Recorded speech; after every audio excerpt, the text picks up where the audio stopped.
22 veterans per day take their own life. I arrived in Vietnam at their 90th replacement center. And I didn't realize how bad of issues I was dealing with. I was in a tunnel in the darkness for a long time. I struggle to put into words how much gratitude I have for Bradley and being paired with him. She is like magic. And it's because of her that I'm here today.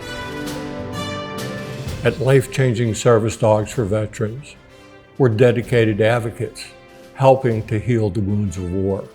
Our goal is to get these veterans back to enjoying the beauty of life and restoring their dignity to being the person that they used to be or want to be. The problem in this whole situation are suicides. So right now there's anywhere from 22 to 25 suicides a day within the veteran population. One suicide of a veteran a day is too many. You know, in looking at veteran suicide, there are two age groups that are in significant danger. The first being 24 to 35. These are returning veterans coming from Afghanistan or Iraqi freedom. They may be feeling survivor guilt, having flashbacks, a bad breakup, divorce. The other group would be the 75 to 84. These are World War II, Korean veterans, Vietnam veterans. They may be without a spouse, they may be alone, no family. And as a result, they have really nothing to live for. And he's at the point where, based upon the severity of his disability, may say, this is it. I don't want to go through this anymore. I've had enough pain in my life. These dogs train to mitigate the visible and invisible disabilities facing our veterans.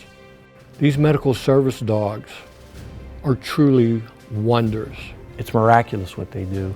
Their number one job is to care for those veterans, to have their six, in essence, to save their lives. I am one of those veterans that we talk about that was 22 veterans per day take their own life. I had my whole suicide planned out. It was troubling to see Craig. The anxiety, the tremors that he was showing.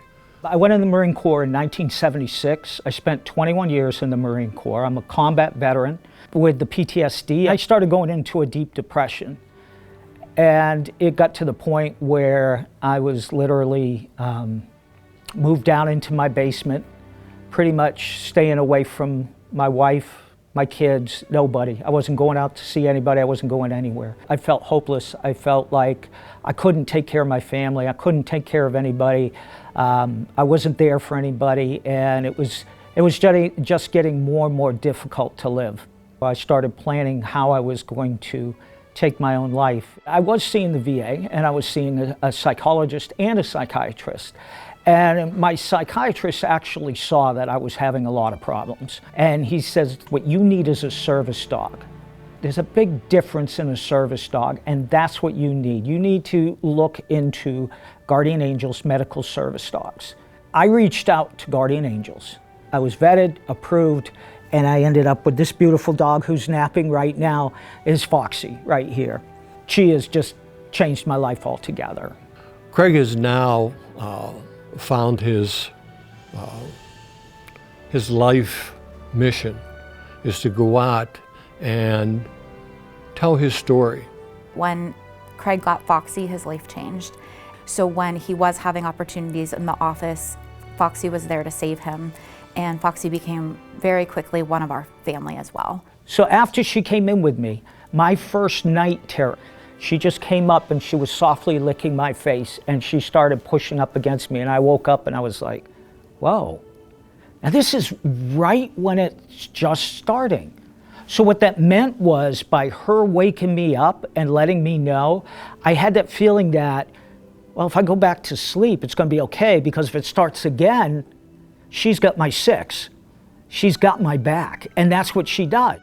Now, because of that, and because of the things that we've gone through, I'm not in a basement anymore. I go out, I'm in front of you talking to you right now. I never could have done that. Now I'm doing music again. I'm in a band now. If it wasn't for Foxy, I wouldn't be out. I wouldn't be sitting in front of you. I wouldn't have the time I have with my grandchildren. I've got friends in the whole works, you know, and I haven't had friends and done anything in so many years, you know.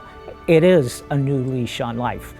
And it's amazing how Foxy has restored his dignity.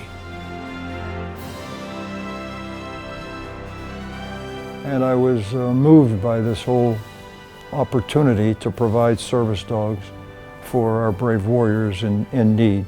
The suicide rate for veterans is twice that of the general population. We have not solved that problem here in America yet.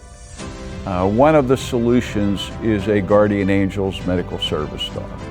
Went down to Florida, met Guardian Angels medical service dogs, met the dogs that are there, a facility that raises about 50 dogs a year.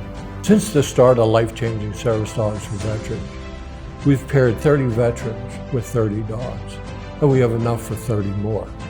We have far exceeded our goal of 22, and in fact, we have right now the ability and the funds to support more dogs than Guardian Angel Medical Service Dogs has the capacity to train in Williston, Florida. Thus the need for a new training facility, which we are helping to build right here in Western Pennsylvania.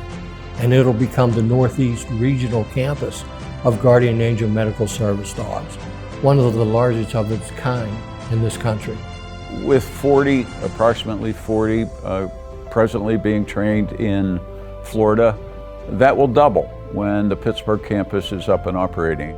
Out of 400 and some odd service dogs that have been trained by Guardian Angels and given to veterans, not one veteran has taken their own life. It's obvious that service dogs change your life and give you a new leash on life, that's for sure.